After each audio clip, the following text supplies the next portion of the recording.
નમસ્કાર વિદ્યાર્થી મિત્રો, શ્રી સ્વામિનારાયણ વિદ્યાર્થી ભુવન ટ્રસ્ટ સંચાલિત એસએન વિદ્યાલયના ઈ લર્નિંગ પ્રોગ્રામમાં હું અશોક ચૌહાણ આપનું ફરી હાર્દિક સ્વાગત કરું છું.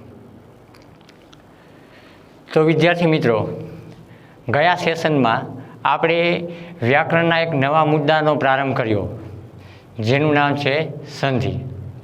અને વિદ્યાર્થી મિત્રો, આપણે સંધિની શરૂઆત કરી એ દરમિયાન આપણે સૌપ્રથમ તો સંધિ શબ્દનો મૂળ અર્થ અથવા તો સંધિ શબ્દનો શાબ્દિક અર્થ શું થાય, એટલે કે સંધિ એટલે શું, એનો આપણે પરિચય મેળવ્યો. ત્યારબાદ સંસ્કૃત ભાષાની પરંપરા પ્રમાણે સંધિના મૂળ 3 પ્રકાર છે, જેમાંના પ્રથમ પ્રકારની વાત કરીએ તો સ્વર સંધિ, બીજા પ્રકારની વાત કરીએ તો વ્યંજન સંધિ અને ત્રીજા પ્રકારની વાત કરીએ તો વિસર્ગ સંધિ. આ ત્રણેય વિશે આપણે માહિતી મેળવી અને આપણે પ્રથમ પ્રકાર એટલે કે સ્વર સંધિનો અભ્યાસ આરંભેલો. અને એ સ્વર સંધિમાં પણ આપણે સજાતીય સ્વર સંધિ અને એ સજાતીય સ્વર સંધિના પણ એક પ્રકાર એટલે કે દીર્ઘ સંધિનો અભ્યાસ શરૂ કરેલો. અને તેના ઉદાહરણોમાં આપણે માત્ર ને માત્ર અ સ્વર એટલે કે અ કુળના જે સ્વર છે તેમાં હ્રસ્વ અને દીર્ઘ અ એટલે કે અ અને આ ના ઉદાહરણો આપણે જોયા અને સંધિનું આપણે વિભાજન કરતા શીખેલા. તો આજના આ સેશનમાં આપણે આ જ સ્વર સંધિમાંના પ્રકાર દીર્ઘ સંધિનો અભ્યાસ આગળ વધારીશું અને અસ્વર સિવાયના જે સ્વર છે અને સજાતીય સ્વરોમાં જેની ગણતરી થાય છે તેવા સ્વરોની સંધિનો આપણે વિગતે અભ્યાસ કરીશું. તો વિદ્યાર્થી મિત્રો, ગયા સેશનમાં આપણે અસ્વરના ઉદાહરણો જોયા. આજે આપણે ઈ સ્વર એટલે કે હ્રસ્વ ઈ અને દીર્ઘ ઈ આ બંને મૂળ કહેવાતા સમાન કુળના સ્વરો છે, તેના દ્વારા જે સંધિ છૂટી પડે છે અથવા તો તેના દ્વારા જે રચાતો શબ્દ છે કે જેનાથી સંધિ થાય છે શબ્દની, તેના ઉદાહરણો આપણે જોઈએ. તો સૌપ્રથમ આપણે સ્વરની વાત કરીએ છીએ તેવા સ્વર એટલે કે ઈ સ્વરની વાત કરીએ છીએ. હવે આપણે સાથે સાથે એ પણ માહિતી મેળવી હતી કે દીર્ઘ સંધિ ક્યારે થાય, તો જ્યારે સમાન કુળના સ્વર પછી બંને હ્રસ્વ જ હોય, યા તો એક હ્રસ્વ અને એક દીર્ઘ હોય, યા પછી એક દીર્ઘ અને એક હ્રસ્વ હોય, અને યા તો બંને સ્વર દીર્ઘ જ હોય. પણ જ્યારે આવા સ્વરોનું એકબીજાની સાથે જોડાણ થાય ત્યારે હંમેશા તેનો સંધિ સ્વર દીર્ઘ જ બને છે. તો આજે આપણે આ સ્વરોમાં ઈ સ્વરની વાત કરીએ એટલે કે હસ્વ ઈ. એની સાથે જો હસ્વ ઈ જોડાય, હસ્વ ઈની સાથે હસ્વ ઈ જોડાય તો આ સ્વરનો સંધિ સ્વર શું બને, તો આ બંને સ્વર જ્યારે જોડાય છે ત્યારે આ બંનેનો સંધિ સ્વર દીર્ઘ બને છે. અને આપણે ઉદાહરણ તરીકે જોઈએ કે બંને હ્રસ્વ સ્વર જ આવતા હોય એટલે કે બંને હ્રસ્વ ઈ જ આવતા હોય અને એના દ્વારા જેનો સંધિ સ્વર દીર્ઘ ઈ જ બનતો હોય એવા એક શબ્દને આપણે જોઈએ તો હરીન્દ્ર. સંધિ શબ્દને આપણે જોઈએ તો અહીંયા હું તમારી સમક્ષ ઉદાહરણ લખું છું, હરીન્દ્ર. હવે આ શબ્દને આપણે એવી રીતે છૂટો પાડવાનો છે કે છૂટા પાડતા પ્રથમ શબ્દનો અંતિમ અક્ષર હ્રસ્વ ઈ આવે અને બીજા શબ્દનો પ્રથમ અક્ષર પણ હ્રસ્વ ઈ આવે. એટલે કે આપણે સંધિનું ઉદાહરણ જોઈએ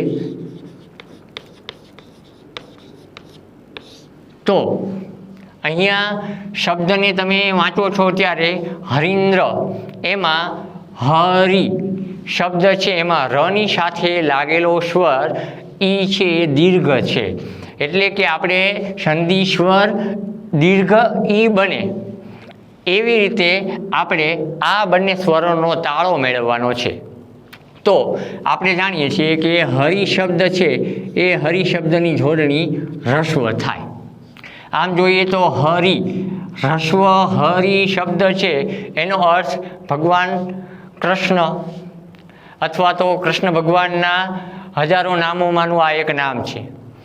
અને જો દીર્ઘ ઈ લખીએ હરિ તો એના ઘણા બધા અર્થ થાય, અશ્વ થાય, ભ્રમર થાય અને વાંદરો પણ થાય. પણ અહીંયા હરિ છે એ રસ્વ છે અને એની સાથે જોડાયેલો શબ્દ ઇન્દ્ર એ પણ રસ્વ છે. તો આ બંને રસ્વ જ્યારે એકબીજાની સાથે જોડાય છે ત્યારે તેનો સંધિ સ્વર દીર્ઘ બને છે. એટલે જ્યારે આ શબ્દ લખાય છે હરિન્દ્ર ત્યારે હરિ એમાં ર વર્ણની સાથે જોડાયેલો ઈ દીર્ઘ લખાય છે. ત્યારબાદ આપણે બીજા દ્રષ્ટાંતને જોઈએ તો અહીંયા આપણે બંને દ્રષ્ટાંત જોયા તો એમાં રસ્વ ઈવાળા જોયા. હવે આપણે એક દીર્ઘ અને એક રસ્વ વર્ણવાળું ઉદાહરણ જોઈએ. અથવા તો અહીંયા બંને આપણે રસ્વ જ જોયા, હવે એક રસ્વ અને એક દીર્ઘવાળું જોઈએ. કારણ કે આપણે આગળના 4 ઉદાહરણ જોયા અસ્વરના, એમાં રસ્વ રસ્વ, રસ્વ દીર્ઘ, દીર્ઘ રસ્વ અને દીર્ઘ દીર્ઘ એ પ્રમાણે જોયા. તો અહીંયા પણ આપણે એ જ પ્રમાણે ઉદાહરણને જોઈશું. તો અહીંયા રસ્વ ઈની સાથે જ્યારે દીર્ઘ ઈ જોડાશે ત્યારે તેનો સંધિ સ્વર પણ દીર્ઘ બનશે. એટલે કે રસ્વ ઈની સાથે દીર્ઘ ઈ જોડાતા સંધિ સ્વર દીર્ઘ બને. હવે આપણે એનો સંધિ શબ્દ જોઈએ તો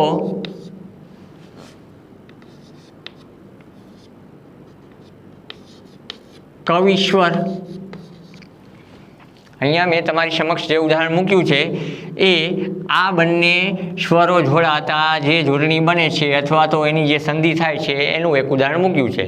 હવે આપણે આ શબ્દને છૂટો પાડીએ અને આ બંને સ્વરનો સંધિ સ્વર મુજબ તાળો મેળવીએ તો પ્રથમ સ્વર રસ્વ છે એટલે કે કવિ શબ્દની જોડણી આમ થશે, વની સાથે જોડાયેલો ઈ છે એ રસ્વ આવશે. ત્યારબાદ ઈશ્વર શબ્દ છે એની જોડણીમાં આવતો ઈ છે એ હંમેશા દીર્ઘ જ હોય છે એટલે ત્યાં દીર્ઘ આવશે. આમ જોઈએ તો અહીંયા રસ્વ અને દીર્ઘ આ બંને ભળે છે તો સંધિ સ્વર દીર્ઘ બને છે, એટલે અહીંયા આપેલા સ્વરો સાથેનો તાળો મળી જાય છે. ત્યારબાદ આપણે દીર્ઘ ઈની સાથે હસ્વ ઈ જ્યારે ભળે છે ત્યારે સંધિ સ્વર પણ દીર્ઘ જ બને છે. એટલે કે દીર્ઘ ઈની સાથે જ્યારે રસ્વ ઈ ભળે છે ત્યારે એનો સંધિ સ્વર પણ દીર્ઘ બને છે. એવા એક શબ્દને જોઈએ તો દેવીચ્છા. હવે આ શબ્દને આપણે આ નિયમ પ્રમાણે છૂટો પાડીએ તો સમજાશે કે અહીંયા પ્રથમ શબ્દમાં રહેલો વર્ણ એટલે કે ઈ દીર્ઘ છે અને ત્યારબાદ રહેલો વર્ણ એટલે કે બીજા શબ્દનો પ્રથમ અક્ષર છે હસ્વ છે અને ઈચ્છા શબ્દની જોડણીમાં ઈ છે હંમેશા રસ્વ આવશે. એટલે કે અહીંયા દીર્ઘ અને અહીંયા હસ્વ, દીર્ઘ અને હસ્વ એટલે અહીંયા એનો સંધિ સ્વર દીર્ઘ બને છે. એટલે શબ્દની જોડણીમાં પણ વની સાથે ઈ છે દીર્ઘ બને છે. હવે આપણે બંને વર્ણ એટલે કે બંને દીર્ઘ વર્ણની સંધિનું એક ઉદાહરણ જોઈએ તો દીર્ઘ ઈની સાથે જ્યારે દીર્ઘ ઈ જોડાય છે ત્યારે એનો સંધિ સ્વર પણ દીર્ઘ જ બને છે.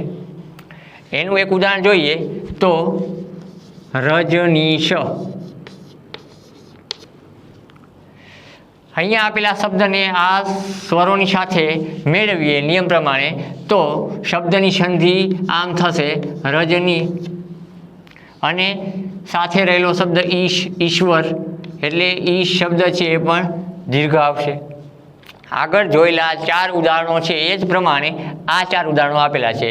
ટૂંકમાં હસ્વ દીર્ઘ હોય, રસ્વ રસ્વ હોય, રસ્વ દીર્ઘ હોય, દીર્ઘ રસ્વ હોય કે બંને દીર્ઘ હોય તો આવા સ્વરો જ્યારે મળે, પણ યાદ રાખજો કે બંને સ્વરો સમાન કુળના છે. આપણે જે સંધિ ભણીએ છીએ તે સજાતીય સ્વરની સંધિ ભણીએ છીએ અને એમાંની દીર્ઘ સંધિ ભણીએ છીએ. એટલે કે દીર્ઘ સંધિના નિયમ પ્રમાણે સમાન કુળના કોઈ પણ સ્વર જ્યારે એકબીજાની સાથે જોડાય છે ત્યારે તે બંનેનો સંધિ સ્વર છે એ હંમેશા દીર્ઘ જ બને છે.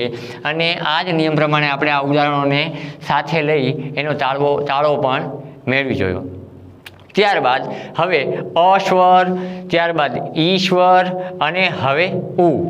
મૂળ સ્વરોમાંના પ્રથમ 3 સ્વર છે અ, ઈ અને ઉ. સાથે સાથે આવતા આ છે કે ઈ છે કે ઉ છે એ બધા તો એના દીર્ઘ જ છે. અને એના પછી આવે છે રી, જે સંસ્કૃત ભાષામાંથી આપણી ભાષામાં સ્થાન પામેલો સ્વર છે. અને ત્યારબાદના જે સ્વરો છે એ ઐ, ઓ, ઔ, અમ કે અહ, એ બધા જ સ્વર છે સંયુક્ત સ્વરો છે. એટલે કે એને સંયુક્તાક્ષર પણ કહેવાય છે. એને આપણે આગળ જે સંધિના ઉદાહરણો જોઈશું ત્યારે વિગતે સમજીશું. હવે આપણે આગળ જોઈએ તો ઈ સ્વર પછી આવે છે ઉ સ્વર. હવે ઉ સ્વરના ઉદાહરણ જોઈએ તો રસ્વ ઉ, એની સાથે પણ રસ્વ ઉ ભળે. આ જ નિયમ પ્રમાણે રસ્વ ઉની સાથે રસ્વ ઉ ભળે ત્યારે એનો સંધિ સ્વર દીર્ઘ ઉ બને. તો આવા જ એક ઉદાહરણને આપણે જોઈએ તો બંને રસ્વ સ્વર જોડાતા દીર્ઘ ઉ બને એવા એક ઉદાહરણને જોતા અહીંયા હું તમને એક ઉદાહરણ જણાવું છું. ભાનુદય. ભાનુ શબ્દનો અર્થ થાય છે સૂર્ય. ઉદય એટલે ઉગવું. હવે આ શબ્દની સંધિને આપણે આ સ્વરોની સાથે તાળો મેળવતા જોઈએ તો શબ્દની સંધિ થાય છે ભાનુ. ભાનુ એટલે રવિ, સૂર્ય, અને એનો ઉદય એટલે અહીંયા ઉદય શબ્દની જોડણીમાં રસ્વ ઉ આવે. તો બંને રસ્વ ઉ ભળે છે ત્યારે એનો દીર્ઘ ઉ બને છે, જેનું ઉદાહરણ આપણે અહીંયા સ્વરની સાથે તાળો મેળવતા જોયું. ત્યારબાદ આપણે રસ્વ ઈની જેમ રસ્વ ઉ અને એની સાથે દીર્ઘ ઉ એટલે એક રસ્વ અને એક દીર્ઘ, એની સાથે એ બંને મળે છે ત્યારે પણ એનો સંધિ સ્વર દીર્ઘ બને છે. એટલે કે અહીંયા રસ્વ ઉ અને દીર્ઘ ઉ જોડાતા દીર્ઘ ઉ સંધિ સ્વર થાય. એનું ઉદાહરણ જોઈએ તો પ્રથમ રસ્વ આવવું જોઈએ અને ત્યારબાદ બીજો સ્વર છે દીર્ઘ આવવો જોઈએ. તો એવા શબ્દને જોઈએ તો સિંધુર્મી.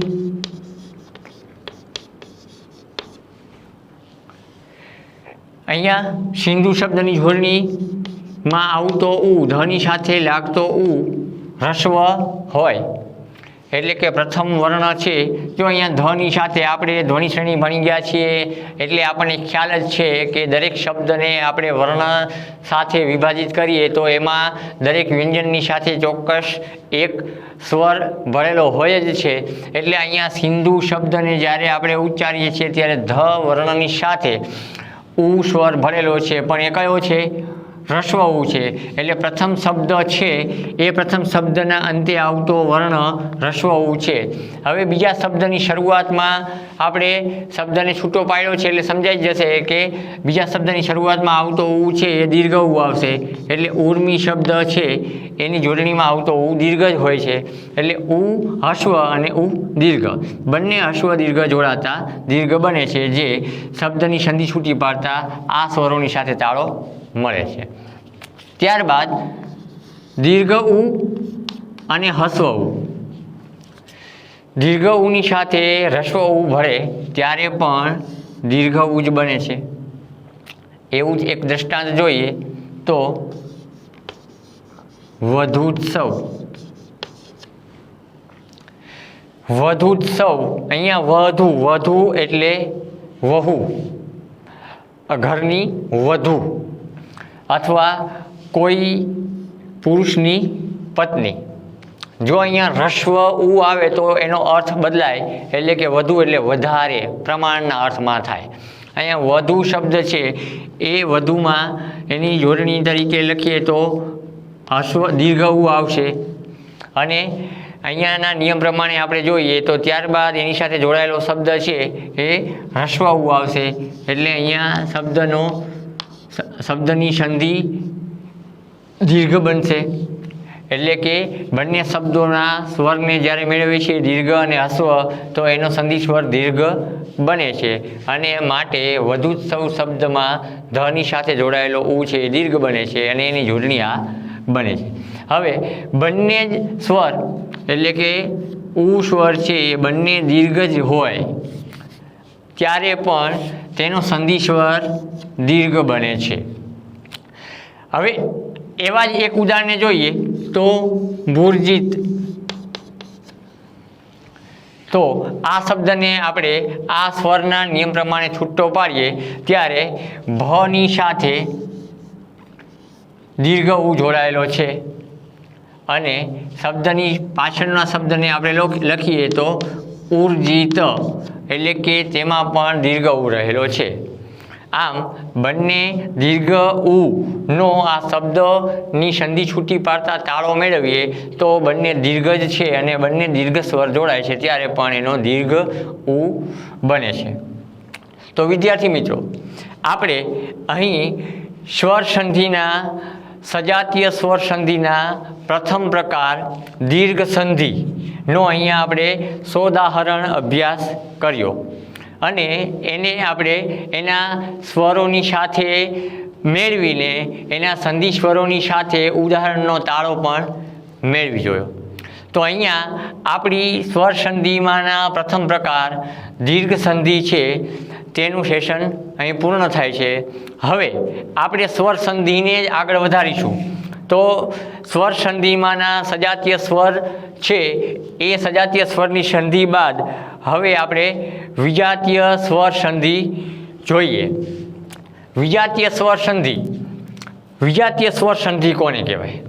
સજાતીય સ્વર સંધિનો તો આપણને પરિચય થયો કે બે સ્વર એટલે કે બંને સમાન કુળના સ્વરો જ્યારે એકબીજાની સાથે જોડાય છે ત્યારે થતી સંધિને સજાતીય સ્વર સંધિ કહે છે. તો વિજાતીય સ્વર સંધિની આપણે વાત કરીએ કે વિજાતીય સ્વર સંધિ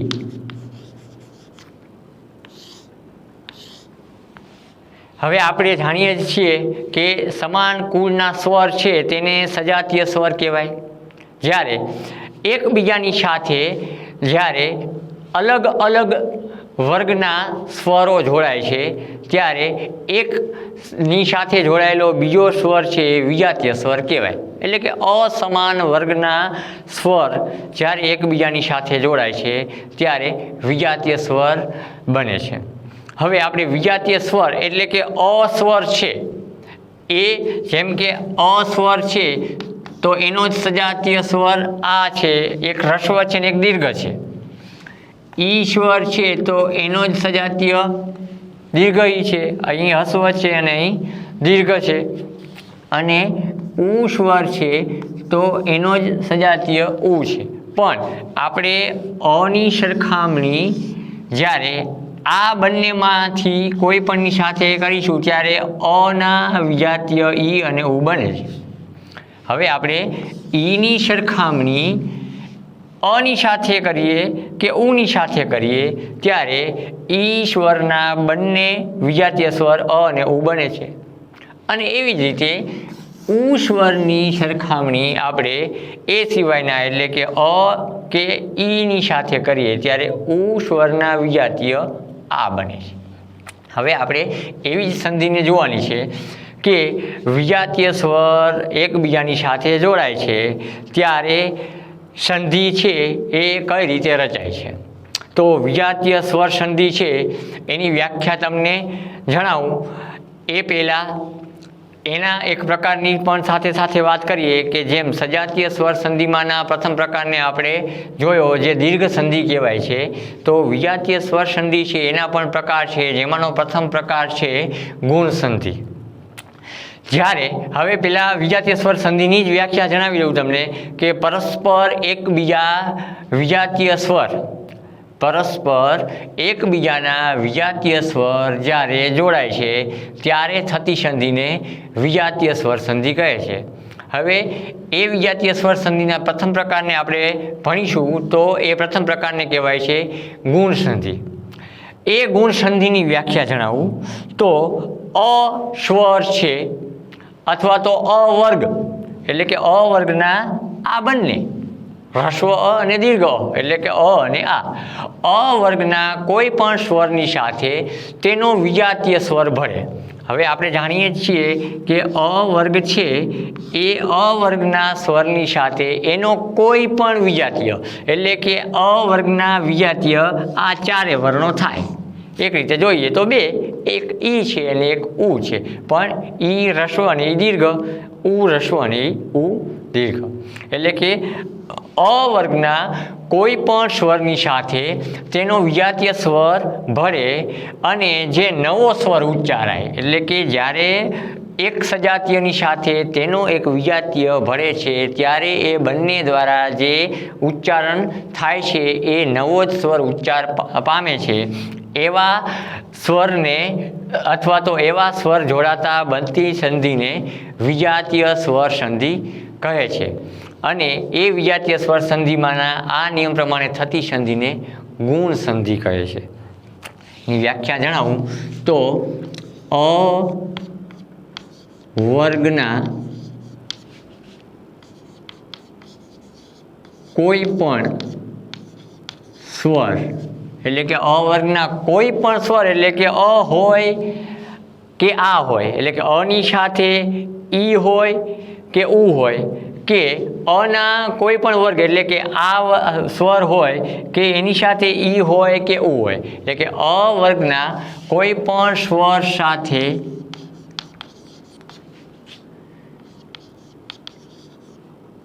તેના સ્વરોમાંનો કોઈ વિજાતીય સ્વર ભળે ત્યારે થતી સંધિ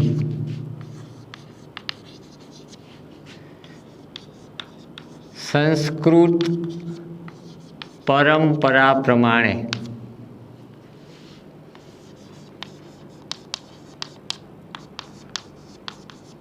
ગુણ સંધિ કહેવાય. ફરીવાર વ્યાખ્યા જણાવી દઉં તો અવર્ગના એટલે કે હ્રસ્વ અ કે દીર્ઘ અ ના કોઈ પણ સ્વર સાથે તે સ્વરોમાંનો એટલે કે સ્વર છે ગુજરાતી ભાષાના જે માન્ય સ્વર તેમાંના અ વર્ગના સ્વરની સાથે એમાંનો કોઈ પણ સ્વર ભળે ત્યારે જે સંધિ રચાય છે તેને સંસ્કૃત ભાષાની પરંપરા પ્રમાણે ગુણ સંધિ કહેવાય.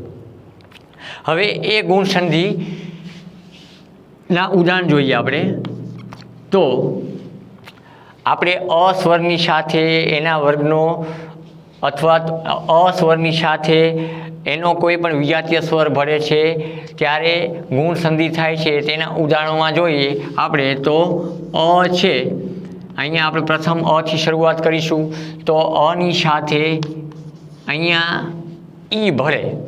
અહીંયા આપણે જેટલા દ્રષ્ટાંતો જોયા છે તે બધા જ સજાતીય છે. ઈની સાથે ઈ જ છે, ઉની સાથે ઉ જ છે અને આગળના સેશનમાં જોયું તો અની સાથે અ જ હતો. અહીંયા અની સાથે ઈ ભળે છે ત્યારે તેનો સંધિ સ્વર એ બને છે. હવે આપણે એના એક દ્રષ્ટાંતને જોઈએ તો નરેન્દ્ર. હવે શબ્દનો અંત પ્રથમ શબ્દના બે ભાગ કરતાં એ બંને ભાગોમાંનો પ્રથમ શબ્દ છે એનો અંતિમ અક્ષર અ આવે અને બીજા ભાગમાંનો પ્રથમ શબ્દ છે બીજા ભાગમાંનો શબ્દ છે એનો પ્રથમ અક્ષર ઈ આવે ત્યારે એનું ઉચ્ચારણ એ થાય એટલે કે અ અને ઈ જોડાય છે ત્યારે એ બને છે. તો શબ્દ છે એના ઉદાહરણને છૂટું પાડીએ તો નર એટલે કે અહીંયા રની સાથે અ જોડાય છે અને ત્યારબાદ આવે છે ઇન્દ્ર એટલે કે અહીંયા અ છે અને અહીંયા ઈ છે એટલે અ અને ઈ જોડાય છે ત્યારે એ બને છે. એટલે નર અને ઇન્દ્ર આ બંને શબ્દ જ્યારે જોડાય છે ત્યારે નરેન્દ્ર શબ્દ થાય છે. એવી જ રીતે આપણે અ સ્વર છે તેની સાથે દીર્ઘ ઈ જોડાય તો આ બંને સ્વર જ્યારે જોડાય છે ત્યારે પણ તેનું ઉચ્ચારણ એ સ્વર થાય છે. હવે આપણે એવું જ એક ઉદાહરણ જોઈએ તો રામેશ્વર. આપણે અગાઉ આવો એક શબ્દ જોઈ જ ગયા છીએ, ઈશ્વર શબ્દની જોડણી આવતો, જેમ કે અહીંયા જ છે ઈ, ઈશ્વર શબ્દની જોડણીમાં દીર્ઘ જ ઈ આવે છે. અહીંયા શબ્દને છૂટો પાડીએ છીએ ત્યારે રામ શબ્દ છે એમાં મની સાથે આવતો વર્ણ એટલે કે સ્વર અ છે, અને ત્યારબાદ એ શબ્દની સાથેનો બીજો શબ્દ છે એને જોડીએ એમાં આવતો પ્રથમ સ્વર એટલે કે વર્ણ છે એ દીર્ઘ ઈ છે. આમ રામ અને ઈશ્વર આ બંને શબ્દ જ્યારે જોડાય છે ત્યારે એનું ઉચ્ચારણ એ બને છે. એટલે કે અ અને દીર્ઘ ઈ આ બંને જ્યારે એકબીજાની સાથે સંયુક્ત થાય છે, બંને એકબીજાની સાથે ભળે છે ત્યારે એનો ઉચ્ચાર એ બને છે. માટે રામ અને ઈશ્વર શબ્દ જોડાતા રામેશ્વર બને. હવે આપણે એવો જ અ સ્વરની સાથે એના વિજાતીય સ્વર ભળે છે એવા જ ઉદાહરણને જોતા આગળ વધીએ તો અ અને અ, પણ અની સાથે એક હ્રસ્વ ઈ છે, અની સાથે દીર્ઘ ઈ છે. હવે અ પછી આ, જો આપણે વ્યાખ્યા પ્રમાણે સમજતા જઈશું, અ વર્ગના કોઈ પણ સ્વર, હવે અ વર્ગના આ અ વાળા બંને ઉદાહરણો છે. હવે અ વર્ગમાંનો આ બીજો એટલે કે દીર્ઘ અ છે જેને આપણે આ કહીએ છીએ, એની સાથે હ્રસ્વ ઈ ભળે. ક્રમ પ્રમાણે જોઈશું, અહીંયા અની સાથે હ્રસ્વ અને અની સાથે દીર્ઘ. હવે ફરી પાછું આની સાથે હ્રસ્વ ઈ ત્યારે પણ એનું ઉચ્ચારણ એ બને છે. આમ આની સાથે હ્રસ્વ ઈ જોડાય છે ત્યારે એનું ઉચ્ચારણ એ થાય છે. એવા શબ્દને આપણે જોઈએ તો મહેન્દ્ર શબ્દને છૂટો પાડીશું અને આ બંને સ્વરોની સાથે આપણે એનો તાળો મેળવીશું તો મહા અને ઇન્દ્ર. આમ જોઈએ તો શબ્દને જ્યારે છૂટો પાડીએ છીએ ત્યારે એનો બંને સ્વરોની સાથે તાળો મળી જાય છે. એટલે કે આની સાથે હ્રસ્વ ઈ જોડાય છે ત્યારે એનો એ થાય છે. હવે આની સાથે દીર્ઘ ઈ જોડીએ ત્યારે પણ તેનો સંધિ સ્વર એ થાય. એવા જ એક શબ્દને જોઈએ તો મહેશ. હવે આ શબ્દને આપણે આ બંને સ્વરો પ્રમાણે છૂટો પાડીએ તો શબ્દની સંધિ મહા એટલે કે પ્રથમ શબ્દના અંતે આવતો વર્ણ આ અને બીજા શબ્દની શરૂઆતમાં આવતો વર્ણ દીર્ઘ છે ઈશ, મહા ઈશ, મહેશ. શબ્દને બંને સ્વરોની સાથે મેળવતા એ થાય છે. એટલે કે આ શબ્દની સંધિ આ અને દીર્ઘ ઈ જોડાતા એ થાય એટલે મહા વત્તા ઈશ એટલે શબ્દ સંયુક્ત બને છે ત્યારે મહેશ ઉચ્ચારાય છે. ત્યારબાદ હવે આપણે અ છે એની સાથે ઈ, કારણ કે અ પછી આવે છે ઈ, એના ઉદાહરણ તો જોયા. પણ હવે ઈશ્વર સિવાય હવે બીજા કયા સ્વરો જોડાય તો અની સાથે ઉ જોડાય. હવે ઈ પછી આવે છે ઉનો ઈ અ પછી ઈ પછી આવે છે ઉ, તો અની સાથે જ્યારે ઉ જોડાય ત્યારે એનો ઉચ્ચાર એટલે કે સંધિ સ્વર ઓ થાય. એવા જ એક દ્રષ્ટાંતને જોઈએ તો પુરુષોત્તમ. પુરુષોત્તમ તો શબ્દને આપણે છૂટો પાડીએ સંધિ સ્વરને મેળવીએ તો પુરુષ અને ઉત્તમ. પ્રથમ શબ્દ છે પુરુષ તો સની સાથે અ જોડાયેલો છે અને બીજો શબ્દ છે ઉત્તમ તો એમાં હ્રસ્વ ઉ છે એટલે અ અને ઉ જ્યારે જોડાય છે ત્યારે એનો ઉચ્ચાર ઓ બને છે. ત્યારબાદ અની સાથે દીર્ઘ ઉ જોડાય. અની સાથે દીર્ઘ ઉ જોડાય ત્યારે પણ તેનો સંધિ સ્વર ઓ બને છે. આ જ નિયમ પ્રમાણે અની સાથે હ્રસ્વ અને દીર્ઘ ઈ, આની સાથે હ્રસ્વ અને દીર્ઘ ઈ. એવી રીતે અની સાથે હ્રસ્વ અને દીર્ઘ ઉ. તો અની સાથે દીર્ઘ ઉ જોડાય છે ત્યારે પણ ઓ જ થાય છે. એ શબ્દ જોઈએ તો નવોઢા.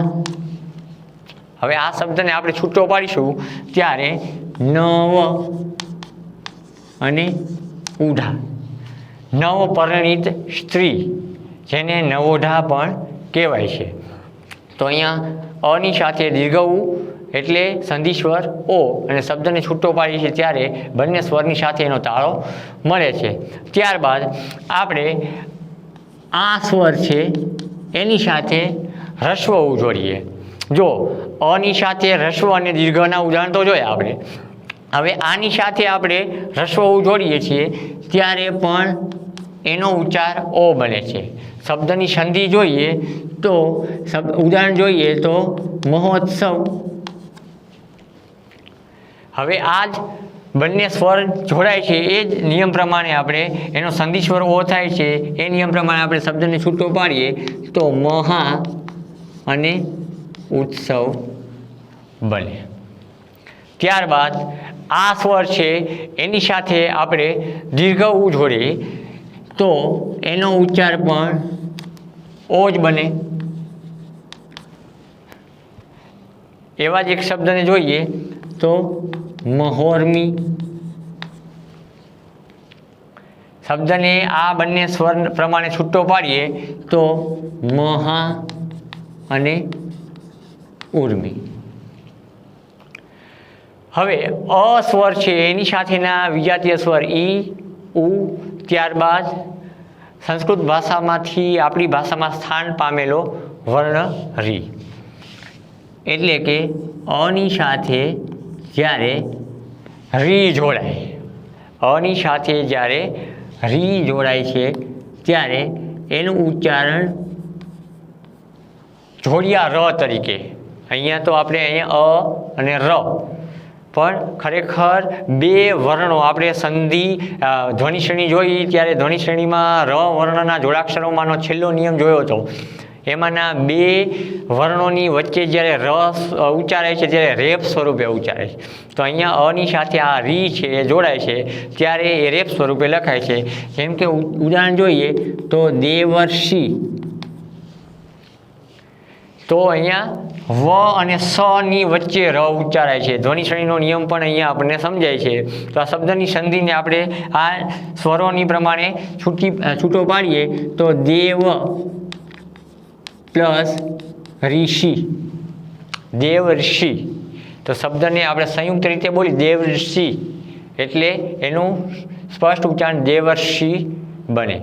હવે એવી જ રીતે આ સ્વરની સાથે આપણે રી સ્વરને જોડીએ ત્યારે પણ એનો સંધિ સ્વર અર જ બને.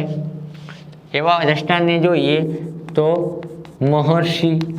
અહીંયા શબ્દ દેવર્ષિ છે, અહીંયા મહર્ષિ છે.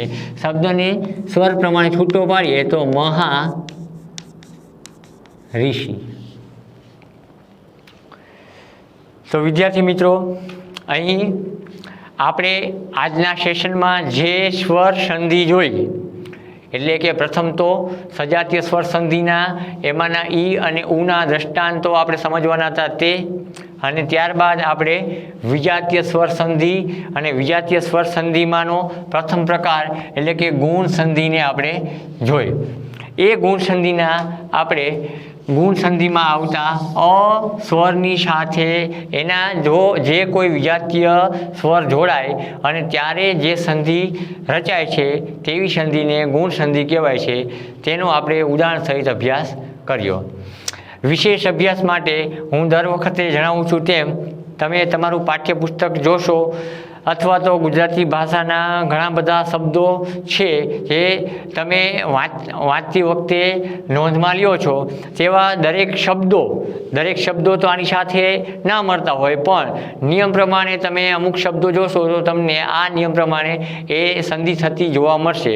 તેનો અભ્યાસ કરી તમે એના દ્વારા વધારે સ્પષ્ટીકરણ કરશો. તો આજના સેશનમાં અહીં વિરમીએ. ફરી મળીશું. નમસ્કાર.